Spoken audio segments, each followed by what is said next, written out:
So it's always interesting to me when a student leaves a guitar teacher and finds another one. So whenever I would get a new student who used to take lessons with somebody else, I was always very curious why they stopped taking lessons. And so over all these years now, I've heard so many reasons. So what I wanted to do was whittle it down to the top 8 reasons and then put out this video about the 8 signs that you might have the wrong guitar teacher, because I've seen what doesn't work for people. And so this could work to benefit both the student and the instructors. So for the student, it gives you 8 things to look out for, red flags if you will. But for instructors, it might give you a little more insight onto maybe something you don't even know you're doing. And in my case, I had a lot of these flaws as well, and it just took me a lot of years to get over them and to fix them. So hopefully I can save you guys some time and hopefully shed some light on some of this. So a huge concern that I heard over and over again was that the student thought that the teacher didn't even want to be there teaching them. They just noticed that their teacher was always staring at their phone, looking at the clock, wondering when the lesson was going to be over with. One time somebody told me that their instructor got up halfway through the lesson to take a smoke break and never came back. So she was like, I think time's up. And she went outside and he's just out there smoking, completely forgot that he was in a lesson. Very strange. So that's definitely a warning sign for the student. But as far as the teacher goes, I was guilty of the clock thing because we had a clock in the room that I was teaching in, and it was just a habit to peek up at it all the time. It's just this weird thing. It's kind of like when you're at a sports bar and you can't help but look at the TVs all around you. It was sort of like that.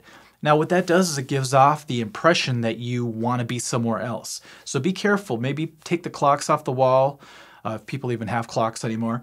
Put the phone aside, because every time you keep looking at your phone, it gives off that impression as well. Students would often come in frustrated and say that their last teacher would always ask them what they wanted to learn, instead of the teacher being like, okay, we're going to learn this today.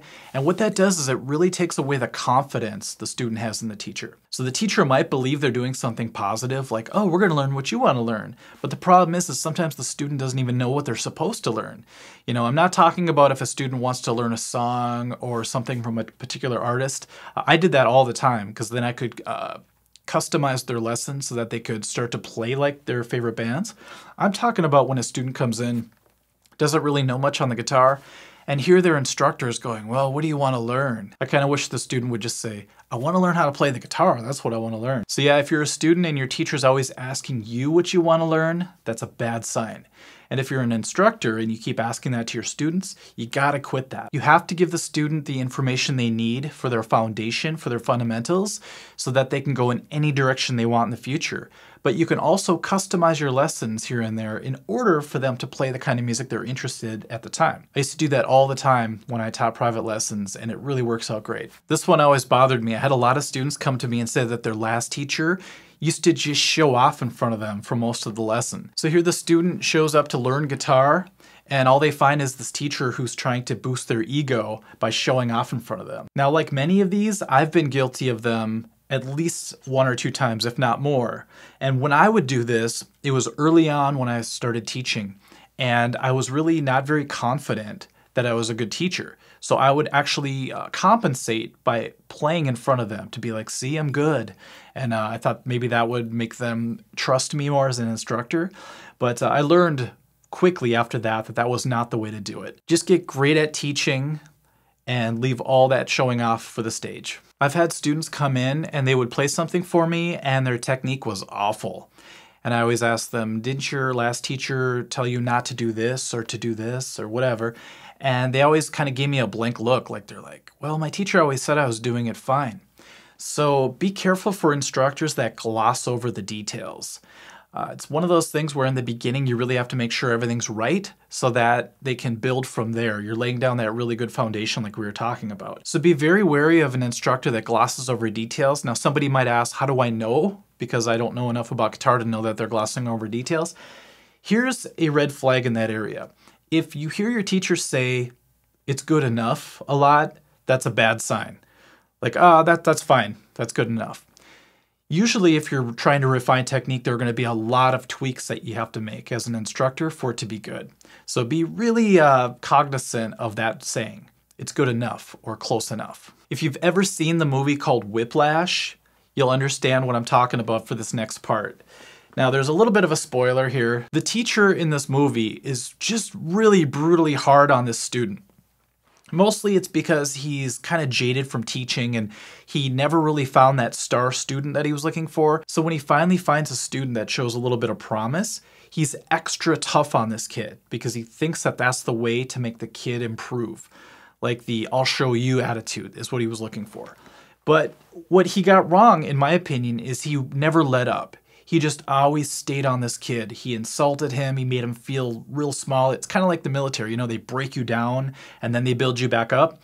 But he never built him back up. That's the problem. So be very aware of a teacher who's always hard on you and does not let up at all.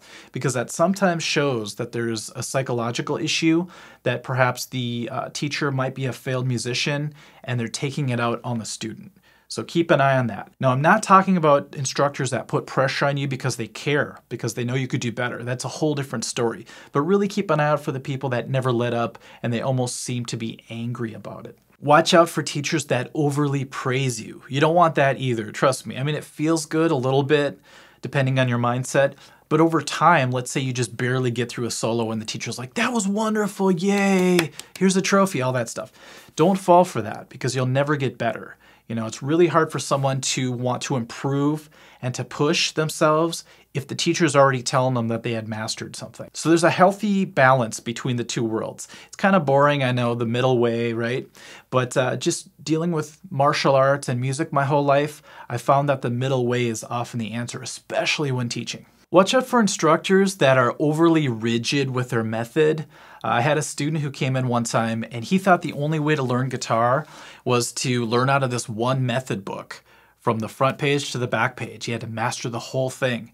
Nothing else, just that book. And I learned that his instructor had learned that exact same way, so that's the way he thought you learned guitar. And so he taught it that way as well. And I had to tell the student, I'm like, you know what? The method book is great. We'll still get through it. But there are other things we could do in the meantime. You know, it does take a little more energy to customize the lessons. It's easier just to follow a method book. But if you want to be a really good instructor, you have to be more flexible. So for example, you learn how to do something in the book, maybe a chord or a chord progression. Here's a song that uses that chord progression. And all of a sudden they're excited because they're actually playing something. That's why I think my introductory video is doing so well on YouTube right now. It's called "This Should Be Everyone's First Guitar Lesson." Is because I do that. I don't just say, okay, we have to learn how to read all this music and then we'll play maybe in 6 weeks.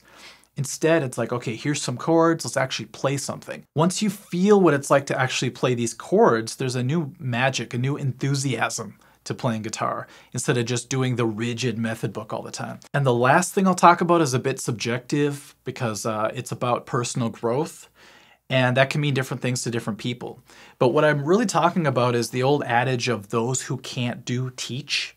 I really hate that one because with guitar teachers, I find that that's not the case. A lot of instructors are in bands, they're recording, they're writing songs, they're doing a lot of things with guitar. Now, if you feel like your instructor is not growing as a musician and all they do is teach to make money and that's it, that's a bad sign. That's a red flag to me. I remember asking one of the students that came over from another teacher, I'm like, "Is your other teacher in a band? Do they, are they writing music? What are they doing?"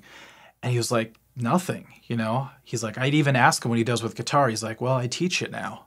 So I thought that was a little bizarre because it's kind of like water. It just kind of got stale when it sits for too long. I like to keep it flowing as much as possible. And I found it's very inspiring for students to see their teachers actually doing something with their craft. And it was always fun to see the reaction in a student whenever I told them, "Yeah, after this lesson, I'm going off to play a show." And they're like, "Whoa. You mean you could teach and you could still do it up for real?" It was kind of this realization a lot of students had because they thought if you're a teacher, you just sat there in a room all day and just taught guitar and that's it. So I think it's really important to show your students that there's more to guitar than just sitting in a room and learning. Maybe we should just change the saying to something like, "Those who teach can still do." Because that gives you the idea that, you could do both. You're not just stuck with one or the other. All right, so those are the 8 things I wanted to bring to you guys today. Hopefully it gives you something to think about. So as a student, if your instructor is showing any of these signs, maybe they don't even know they're doing it. It'd be best if you could bring it up, perhaps, and say it's a concern of yours and you guys could just take care of it. That'd be great.